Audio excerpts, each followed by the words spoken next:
In WP Fluent Form, a name field can be used to collect a person's full name, including his first name, middle name, and last name, without having to create or manage multiple text box fields.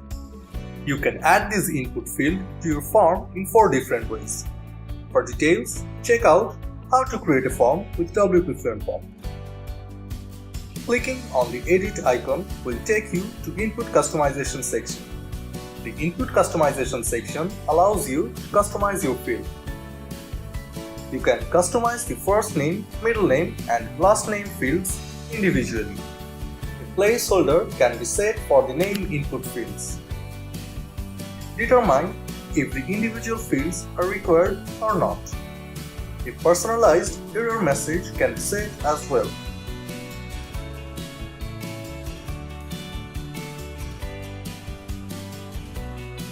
In advanced options, container class can be set for styling. Name attributes can be set as well.